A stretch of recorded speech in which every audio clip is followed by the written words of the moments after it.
You can turn ChatGPT into a free English conversation partner. And you might be thinking, well, can't I do that already? Well, yes, but you have to type. Well, what if in ChatGPT you could speak and then hear what ChatGPT is saying? That would be cool. Well, that's what we're going to talk about in this video. I'm going to teach you how to do it. I'm going to show you how to do it. And I'm going to give you the prompt that I use to turn ChatGPT into an English conversation partner and an English corrector. If you haven't already done so, don't forget to hit the like button and subscribe. And now, let's get into the video.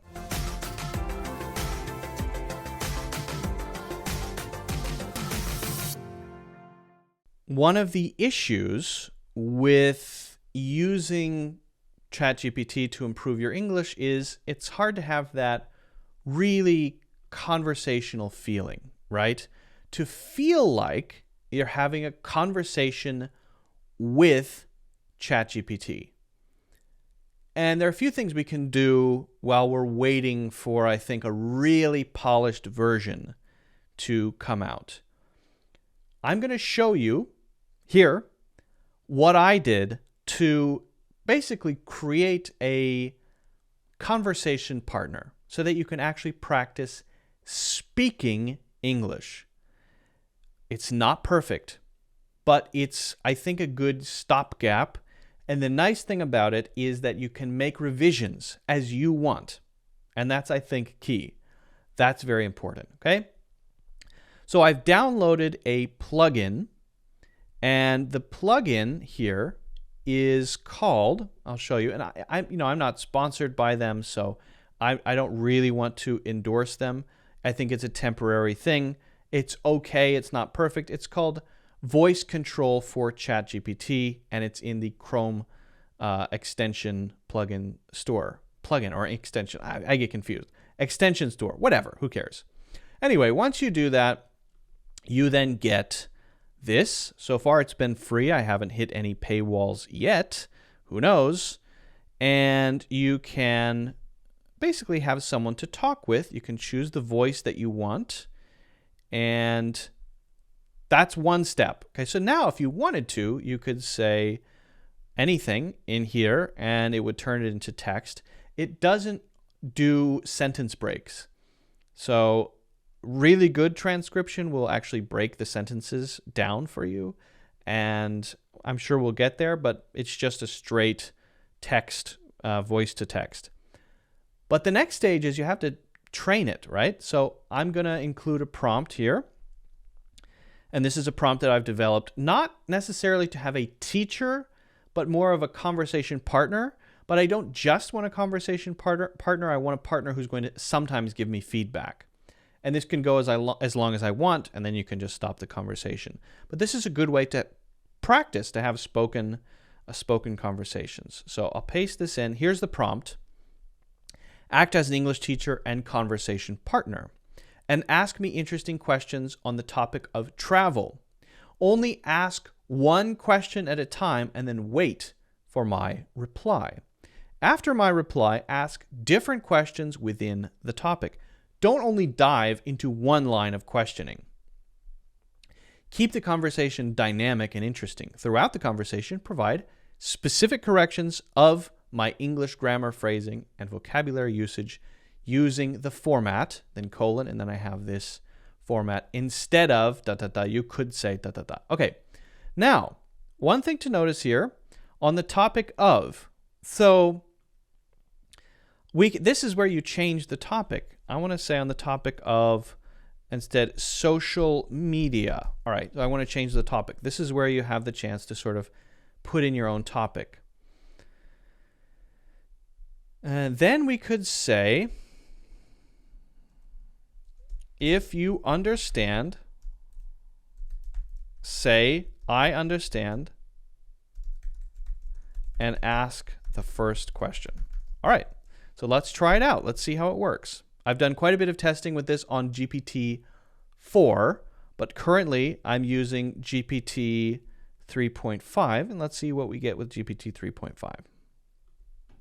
I understand. What social media platforms do you use regularly and why? All right. So she understands and she has the first question. So here we go. And I'm going to make some deliberate mistakes here.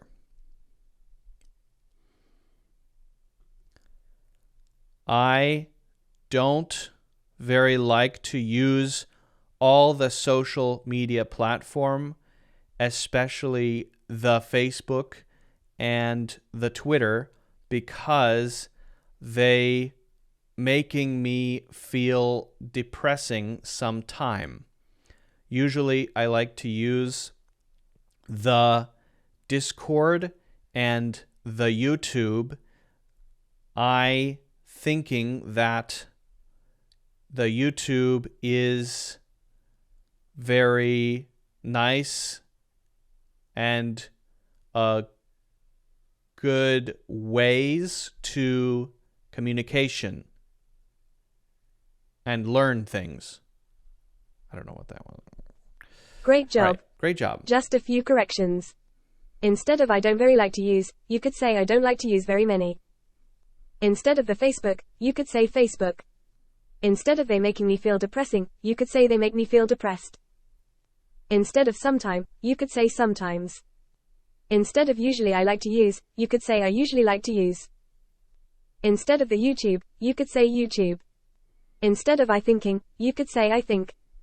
What type of content do you usually watch on YouTube? Okay, so I think we have a pretty good response here. It's almost too many corrections. I would then maybe specify in the prompt, you could say, give me, throughout the conversation, provide specific corrections of my grammar, no more than 3. But let's just leave it. You know, I gave a fairly long reply, and so there was a lot of stuff, and I could really pick out a few things here. There's a big issue with the Facebook, and then I did it again, the YouTube. Great correction. A lot of people use the incorrectly when they shouldn't use the. I don't like to use very many. Okay, that's much more natural. Instead of sometime, you could say sometimes. Yep, very good. I thinking, you could say I think. So this is good feedback, and we've got a conversation going. So let me give a quick response, and then we'll see what happens if I ask for maybe some a bit more depth in the feedback. This can just keep going forever, honestly. You can ask it to change topics. You can ask it for to maybe follow up on some feedback and explain it further. There are a lot of different ways you could go with this. We're really just looking at this as sort of a conversation partner. Okay, so most of time I watching YouTube video about interesting thing, especially historical thing and university lecture. My favorites kind of videos to watching is long video, such as about alchemy and the universe. Great job. Here are some minor corrections. Instead of most of time, you could say most of the time. Instead of interesting thing, you could say interesting things. Most of the time. Instead of university lecture, you could say university lectures. Interesting things. Instead of my favorites kind of videos, you could say my favorite kind of videos. Instead of watching is long video, you could say watching a long videos. Do you think social media has had a positive or negative impact on society as a whole? I think this one's not quite right? That one's a little off. And they're not all going to be perfect, I think. So maybe for that reason, having a few more is useful, right? University lecture, university lectures. Now let's ask a follow-up question. Let's just say, oh, why is it all caps?